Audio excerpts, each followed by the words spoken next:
Hello. Welcome back. Tuesday mornings.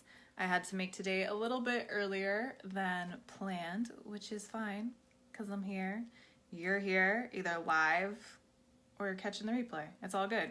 We flow. That's how life works, right? We just ride the waves. We keep showing up and it's all good. It's all good, baby. All right. So,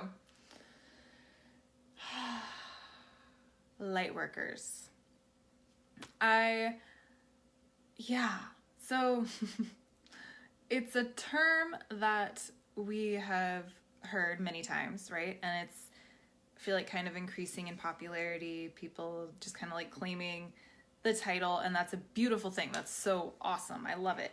And then I feel like there's a lot of people who very well could like fit into that category, and then because they feel like they don't meet this perceived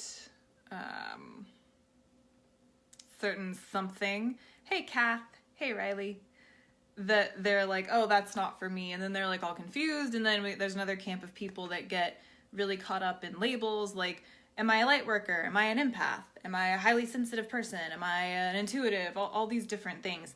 And light worker in particular has just always like stuck out to me because it feels to me, it used to feel like it has this kind of like, there's like an air about it that if you're not this kind of like flowy, fairy, boho chic, you know, living in a yurt somewhere, then like that can't be you. And so my intention behind this week's podcast episode, this week's blog post, and now today's live is to kind of like demystify this concept and to get us to all understand and realize that regardless of fancy titles and labels and whatever camp you fall into, that there's magic inside of all of us, and all of us need to kind of step the heck up and serve with our gifts, because each of us has gifts and each of us has a way that we are intended to share them once we step into them and honor them. And I think it is the confusion around labels and light worker, empath, intuitive, this, that acts as a way to feed the fear that then prevents us from expressing and identifying and showing up and sharing those gifts. Because we're all like, oh, well, maybe I'm this thing. It's like we're stuck at this barrier. And I'm inviting us to like say, okay, F that, and just, regardless of pretty titles, step up and serve and source from within and allow this beautiful magic to just like flow through you and be shared with everybody. So I just kind of wanted to, like I said, demystify Lightworker and kind of discuss like, what is a light worker and what do they do, and are you one? Yes. And how you can begin to like step it up and why it's so important. So a light worker is someone who works with the light. So clever. So these are people that are fiercely dedicated to their own personal awakening for the upliftment and betterment of all. So they care deeply about others and have made it their mission to transmute their suffering into purpose and into gifts. So extracting the wisdom from their own life to share with other people. That's how they serve. And they have made it their mission to do this. And they walk their talk and guide others in whatever their chosen field may be. And so this is the most important part of today. Like, if you turn me off after this, you know, okay, so be it. But listen to this part. You don't need to be like a super mystical, esoteric, glam, shamanic healer. And if that's your way of serving, that is beautiful. And rock the shit out of that and touch as many lives as you possibly can. And that's not the only way that this works. Lightworkers are also, you know, the owners of local shops and convenience stores. They are enlightened lawyers and conscious entrepreneurs and school teachers and youth mentors and farmers. So it's not just the like I said, the kind of super boho chic living in a yurt shamanic healer. And that's also freaking beautiful. There's no right or wrong way to do this. Like I said, I feel like in my experience and talking with so many of my clients, we get stuck at the label because we're like, well, I don't look, my way of light working doesn't look like that. Or maybe I'm this thing, or maybe I'm that thing. And so again, I'm inviting us to drop that bullshit and to get to the meat and the true teaching of this, which is empowering us to show up and share and serve in whatever capacity that may be, drawing from the wisdom and the gifts of our own lives, transmuting our challenges and our purposes into gifts, and then sharing those in however that looks. So, like I said, it could be light workers are the bus drivers, the convenience store owners, the conscious entrepreneurs, the farmers, all of these different things. And a true hallmark of a light worker is somebody that walks their talk and leads by example. They know that the large-scale shifts and healing that they desire, that we all really truly desire, begin within. And so there's that fierce dedication to one's own path to then share and express with others. They truly are the change that they wish to see in the world. They fiercely and continuously do their own deep dives and their own internal alchemy and personal healing, and they see it not only as, you know, in service to themselves, obviously, because it is for us first and foremost. It's also for everyone else, because we're all that deeply connected, and I'll get to that in a second. They show up for themselves daily. They create the containers necessary to do these deep dives, to understand themselves, to continue harvesting wisdom and sourcing from within to bring that back out to others. And again, whatever that chosen mode of expression may be, there's no one way. It is more the intention and the purpose behind this way of living and being. It's in service. They take full responsibility for their lives and empower themselves. They step out of victim mode and exercise their creatorship, because again, that's how we turn shit into fertilizer. That is how we transmute pain and suffering into purpose and gifts. And that's how we bring forth the medicine for other people. They practice embodiment daily, because the body, like we've talked about, and especially in the 7 pieces of true healing, is the teacher. It's the translator. It is the messenger. It is the way of sensing and perceiving the world around, and to stay anchored in truth and anchored in reality, because this can kind of lead us astray, right? It's where all of our old layers and stuff live, and this is where truth lives. So they practice embodiment to allow this sacred meat suit to be that translator and that messenger and that teacher. They fully love and forgive and accept themselves and their lives and their steps in every part of their journey. And they honor and speak their truth even when it's uncomfortable. They create art from pain. So there's that transmutation piece again. And so some things to ask yourself: do you feel incredibly pulled and called to serve, guide, and help others? Do you have those kind of particular causes or groups of people that you feel exceptionally drawn to, right? Is there like a field or a topic that really just like gets you going? Like your family and friends are like, oh hell, don't bring up blank again because she's just gonna go on one.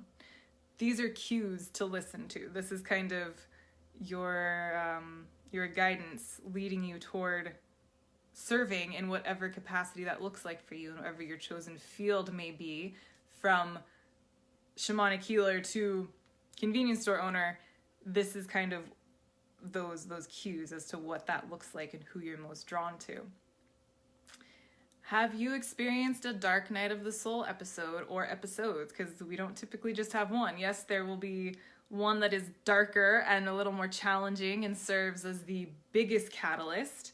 And then there are like other little ones along the way. And have you gotten to a point where you are able to glean and extract the wisdom from that and use that as the greatest thing that's ever happened to you?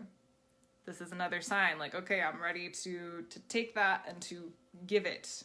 I have taken it, digested it, turned it into something new, and I'm ready to give it to others. Are you incredibly sensitive? Are you very tuned into your intuitive, innate knowing? And just like we talked about in the 7 Pieces series, I'm going to say yes, you are. And if you say, no, I'm not, I invite you to look at, is it really you not trusting this knowing versus not really receiving the knowing? Because it's most likely the not trusting it versus the not receiving it. And some other things to ask yourself: have you healed like some crazy shit? And it doesn't have to be physical. Like, have you overcome, I mean, my goodness, anything? Like, what are the things that you have overcome and again are able to turn into gifts and give to others in whatever your chosen field may be? So again, my whole intention behind this and this week's podcast, please check it out. It goes into this in much greater detail. And this week's blog post is to get us to think about it differently and to step up and to drop labels, because labels are so limiting. It's like, I need to operate within this, and if I don't think I fit into it, then I can't. No, don't put yourself in a label. Don't put yourself in a box. My invitation and really challenge and giant ask of all of us is to step up. Like, it is time. We are needed. Please show yourself to us. Let us see you. Let us learn from you. Let us support each other. Let us... What is the point of going through challenges and really trying times and life-changing, soul-rattling shit if not to share with others? It's not just like something for us to sit with and just hold on to for forever. Yes, while we're kind of healing it and digesting it and learning from it, and it's kind of working on us rather than us working on it. Yes, you know, cocoon, what is that? Down the hatches, batten down. And I'm a California girl, we never had to do that. And then I moved to Houston and went through Harvey. I was like, why am I here? Anyway, hurricane references for those of you like, what? It's batten down the... Anyway, if you're watching this and you know what I'm talking about, feel free to drop a comment and help a girl out. So, yes, cocoon while you are in that phase. But what is the point of going through all that if not to transmute it and to then offer it up in service to everybody else? I don't know of another reason. And that to me is kind of the purpose of life. And that to me is living in service, which at its core is the definition of a light worker.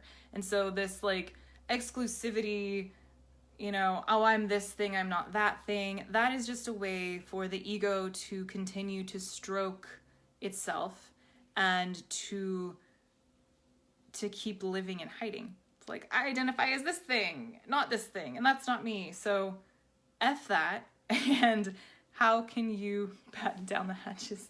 Thank you. Thank you. So, yes, what is the point if not to share in whatever capacity that looks like? And there are ways to weave that in. So again, don't let the small thinking based on old paradigms or ways that you've perceived dictate how you can serve. So, okay, I've been through this thing and I want to help and share, but I'm not this or I'm not that. Okay, well, what are you? What do you love doing? Because there's a way that both of those can exist together in service of others. And you are so creative and so magnificent and gorgeous and are constantly birthing this third thing through your life. So trauma and your most sacred intention and vision for your life come together, make ecstatic love, and then, boo, there's your life. There are your offerings, there's your service, there you are living in your highest good and allowing others to do the same. And so all of us need to step up and serve. I'm incredibly passionate about this. This is like my life. Kath, hello. I am drawn to mature people who aspire to go to university. I have encountered the good, the bad, and the downright ugly. Aho, sister. Welcome to life. I am empathetic and use it to tune into my students' hopes and fears. I have healed people through unconventional means. I have started to teach meditation, complementary therapies, etc. I call it holistic teaching. That is so cool. I love that. Your students are incredibly lucky. Truly. So you're like a way shower. I just had that come to mind.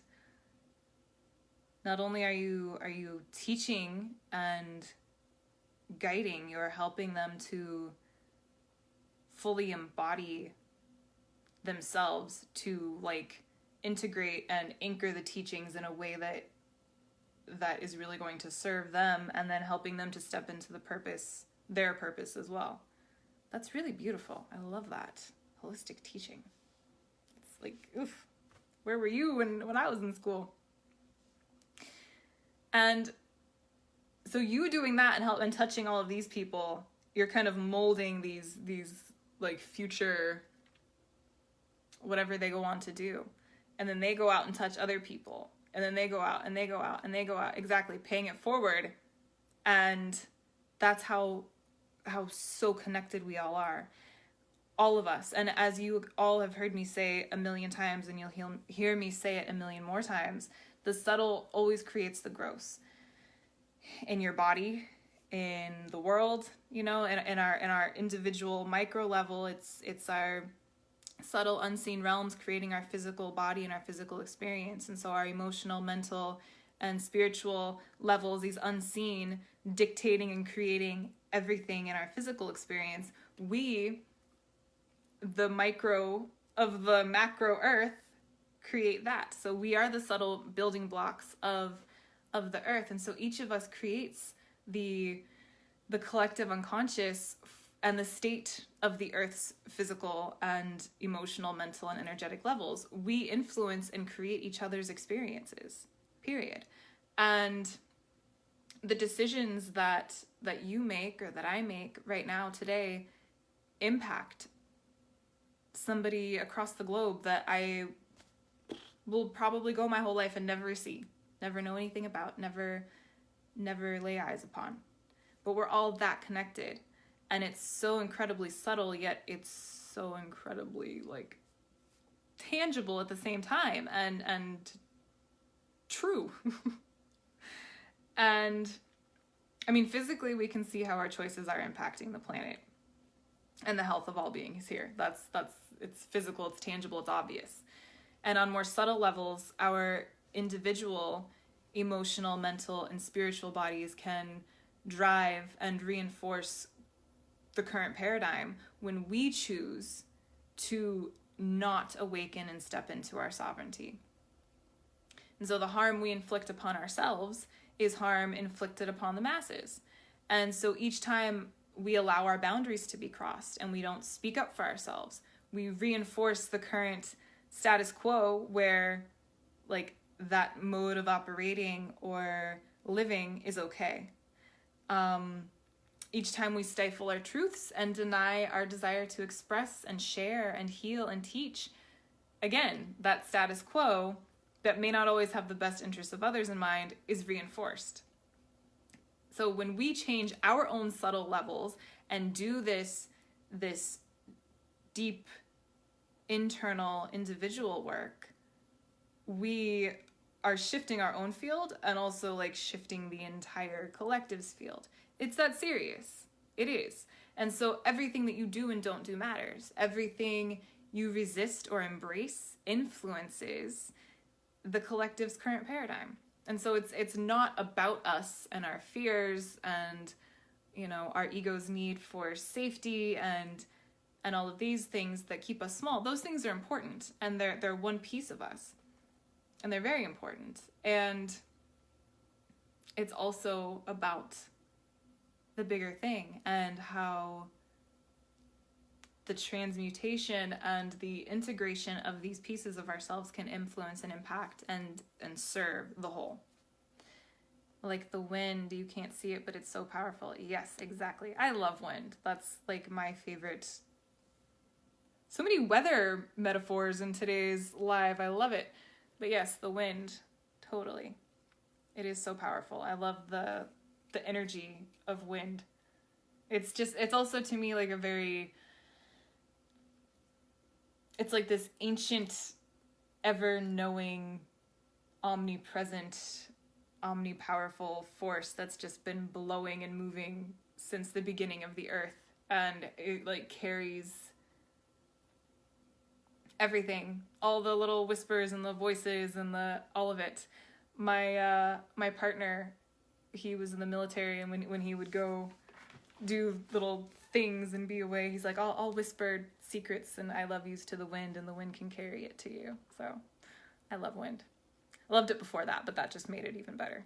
Anyway, totally off topic. Kath, I have started to develop a course, Mindfulness for Children. Thank you.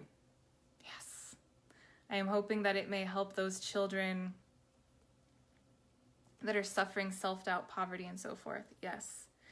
I love that. And I've seen a lot of programs as well that are offering meditation and mindfulness in lieu of like suspension and oh my gosh, what's the other one? Suspension, you're sent home from school. The one where you're still at school, you are anyway. Instead of that type of punishment, like study hall and suspension, turning to mindfulness and meditation instead. And I am a yoga teacher, and we did some work as well with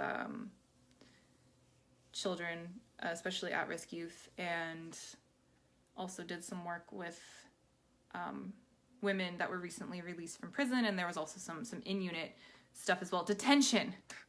Clearly you can tell I was never sent to detention.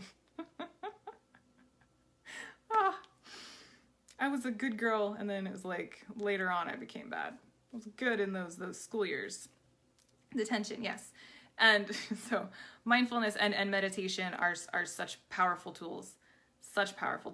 And it really bringing that level of stillness and safety to the system and to the body and to the nervous system helps us to connect with what's needed and those kind of subtle pieces of us that need attention, because they're so subtle. And when we're kind of in that addiction to chaos and in fight or flight and not spending time in silence and stillness and being with ourselves, we miss the cues until it is on the tangible 3D realm and has the little building blocks have come together and already created like the gross experience of these subtle pieces. So when we're engaging in activities like mindfulness and like things that calm the nervous system and bring us here and now, we are much more self-aware and able to shift these things before they begin to manifest as ill health, as crappy relationships, crappy jobs, etc., etc. So getting them started young like that is beautiful, and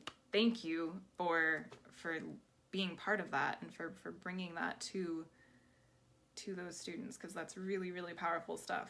And so this is perfect. Like, great. I've got like a live example right now of somebody living those light worker ways without, well, I mean, I don't know, maybe you do, I was going to say without labeling yourself as such, but maybe that label does resonate with you and you do that. Again, my intention was for us to just kind of look at the intention and the root of these things, the teachings of this, and how we can apply it versus getting caught up in labels like Lightworker and Empath and all these things, which are great. And they can certainly help us for guidance, especially when we're in kind of the more beginning stages of our journey. I remember when I first found out about the highly sensitive person and Dr. Oh my gosh, I should know her name. The one who coined the highly sensitive person. I had already known about empath and really liked that. And then learning about the highly sensitive person, I was just like, oh my gosh, somebody understands me. So it can be helpful in the beginning to kind of have something that is like, oh, somebody gets me. I'm not alone. I'm not crazy. I'm not the only person like me in the world.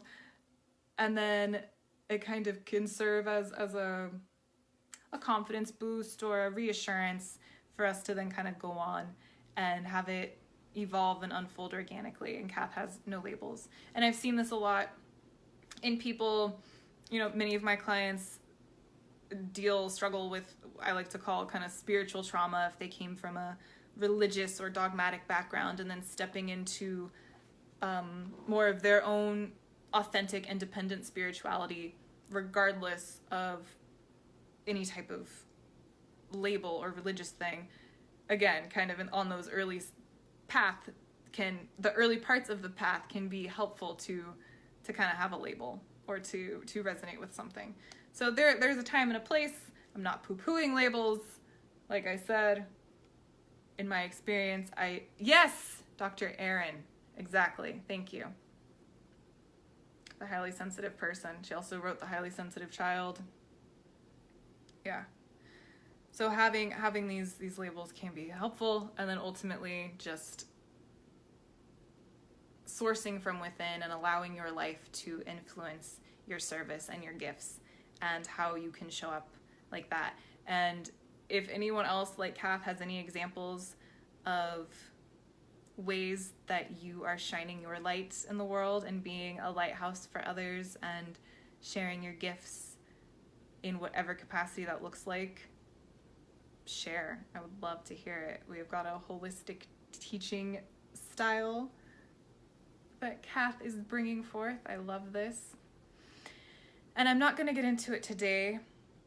It's next week's topic, actually. But so the importance of real, true self-care and grounding, and self-care is such an overused term, but these kinds of things for the highly sensitive person, the empath, the light worker, somebody that is dedicated to this level of consciousness and service, really requires extra self-love and tenderness and gentleness, and the importance of that and why that is, and some ways to do that and to incorporate that into your life. Because a lot of us as well suffer from many health problems, physical health problems. And so I can talk a little bit more about what that is. And for more in the meantime, if you're like, ooh, yes, go to my blog. There are tons of resources on there. I have adrenal things and hormonal health things and reproductive things. So check that out. And if there aren't any other comments or questions, I know today's is a little bit shorter. Like I said, thank you for being flexible with me. I had an unexpected situation pop up, and I wanted to still pop on here. I will drop the links for the podcast episode that goes into this concept in greater detail, and this week's blog post as well. And in the meantime, I really would love for you to sit with, how am I sourcing from within? How am I extracting the wisdom from my own path and from my own challenges in service to myself? First and foremost, yes, that is not selfish. When you serve yourself first and foremost, the world is a better place. Remember, we're all entangled. So how are you sourcing from within and turning challenges into gifts for the betterment of everyone? And then how are you, and maybe, depending on where you are in your path, you might not be at the place yet where you're like ready to kind of give that back. You're still in the digestive process. And so it's not quite ready to be shown and given. It's still being assimilated and digested and transmuted. But just starting to plant that seed. How am I sourcing from my life in service to the collective, in whatever ways that looks like? Am I a teacher? Am I an artist? Am I a healer? Am I a lawyer? Am I a graphic designer? You know, whatever that looks like, blending these things together to create that third piece that I always love talking about. Because that's true alchemy right there. You are taking this thing and this thing, bringing them together and creating a whole new thing. This really just needs to be called like Devon's Shadow Puppet Hour. And Riley, speaking of religion, my ultimate goal is to become a Hebrew priestess, prioritizing women in Judaism, bringing back the sacred feminine, and overall just helping Jewish women realize there's so much more to our faith for us. Yes. And there are some, from my limited understanding, and I will not pretend to know a lot about this topic, but from my limited understanding, there are a lot of really badass women figures in the Old Testament and in Judaism. And yeah, so I think that is beautiful, and I look forward to learning more about what you're doing. And that, I imagine, comes from your own journey and maybe some challenges or some things that you've been through that inspired this really unique and beautiful offering. I love that. That's exciting. I love the shadow puppets. They are very expressive. I'm a very expressive person. My dad used to make fun of me. Lovingly, of course, but maybe it did plant a little seed, so I'm like, ooh, I'm just looking at my hands now. Anyway. Okay, my loves. So I will post those links. Let's think about that and sit with this and allow it to just continue unfolding. I know that, and I'm not an astrologer, but I do study, and I know that right now, and the eclipse portal that opened up last week, and really just the energetics of summer is a beautiful time to be receiving